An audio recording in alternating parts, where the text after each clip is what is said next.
Olá, sejam muito bem-vindos. Hoje a gente vai conversar sobre uma das questões mais antigas e profundas da humanidade, sabe? Vamos mergulhar juntos nos ensinamentos da doutrina espírita para buscar uma perspectiva de esperança e principalmente de continuidade. Tem uma frase que eu acho que resume bem o sentimento. A morte não é a extinção da luz, é apenas o apagar da lâmpada porque a alvorada chegou. É com essa imagem, sabe, de um novo amanhecer que a gente começa a nossa reflexão de hoje. Então vamos lá para a grande pergunta, né? O que acontece depois que a gente morre? A ideia aqui não é dar uma resposta final definitiva. É mais um convite para a gente fazer uma jornada de compreensão, para entender uma visão de vida que vai além do mundo que a gente vê e toca. Ok, vamos mergulhar na primeira parte dessa jornada. Podemos chamar esse momento de a travessia da alma. É exatamente a transição, a passagem da vida física para a vida espiritual. Esse processo tem um nome: desencarnação. E olha, na visão espírita, isso não é visto como um fim trágico, mas sim como algo natural, o espírito se separando do corpo. É encarado muito mais como uma libertação, sabe, um retorno para casa, quase como o nascimento, que é a nossa chegada aqui nesse mundo. E como seria essa travessia? Bom, geralmente ela acontece em etapas. Primeiro tem a separação, que é quando o espírito se desliga do corpo de uma forma pacífica. Depois vem a acolhida, um momento muito bonito onde o espírito costuma ser recebido por seus protetores, por amigos, por parentes que já partiram. E por último, vem o despertar, quando a consciência vai, aos pouquinhos, se abrindo para essa nova realidade. E o sentimento, quem passa por isso, descreve uma sensação muito profunda de paz e de liberdade. Imagina só, é como se a gente acordasse de um sonho muito, muito longo e meio restritivo, e de repente se sentisse livre das limitações do corpo. Certo, vamos avançar um pouco. Depois que essa travessia termina, fica a pergunta: como é a vida lá no mundo espiritual? Olha, o ponto mais importante aqui é que a vida continua. O mundo espiritual é um lugar de existência, de muita atividade e de aprendizado constante. Não é aquela ideia de um descanso eterno, sem fazer nada, sabe? Pelo contrário, é um ambiente de evolução que não para. Agora, essa comparação aqui é muito interessante. Pensa só. Aqui na Terra, a gente tem um corpo físico super limitado. Lá, o corpo é fluídico, adaptável. A nossa comunicação aqui depende de palavras, né? Lá acontece por transmissão direta de pensamento.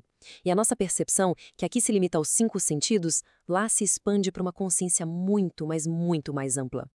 Então, o que os espíritos fazem por lá? Bem, longe de ser um lugar parado, a vida espiritual é cheia de propósito.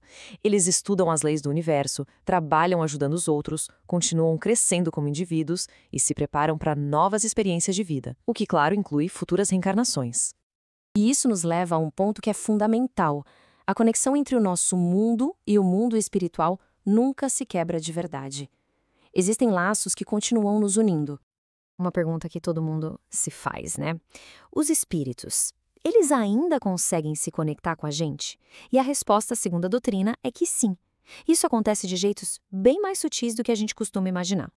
Essa comunicação não é como um telefonema, sabe? Ela vem através de pensamentos que surgem na nossa mente, uma inspiração. Sabe aquele sentimento intuitivo, um pressentimento? Pode ser isso. Ou até mesmo nos sonhos, trazendo conforto, trazendo ideias. Às vezes é só aquela sensação de paz, de uma presença boa do nosso lado. E isso tem tudo a ver com a ideia do espírito protetor. Cada um de nós teria um espírito amigo, mais evoluído, com a missão de nos guiar, de nos inspirar e proteger durante a nossa vida aqui. É como ter um amigo leal, sempre nos intuindo a fazer o bem. E claro, assim como existe a boa influência, que nos inspira paz, coragem, que nos ajuda a fazer boas escolhas, também pode existir a influência de espíritos que ainda não são tão evoluídos. Eles podem sugerir dúvida, discórdia, negatividade, e no fundo são os nossos próprios pensamentos e as nossas atitudes que determinam que tipo de sintonia a gente vai ter. No fim das contas, tudo isso que a gente conversou se conecta em uma mensagem muito poderosa de esperança. Uma mensagem que a gente pode aplicar no nosso dia a dia, aqui e agora. Então, como a gente pode usar esse conhecimento de forma prática? Bom, cultivando pensamentos positivos para atrair boas companhias espirituais. Dando mais atenção para a nossa intuição, como uma bússola. Agindo com gentileza, porque tudo que a gente faz ecoa nos dois mundos. E, principalmente, focando sempre em ser uma pessoa melhor. Um processo que a doutrina chama de reforma íntima.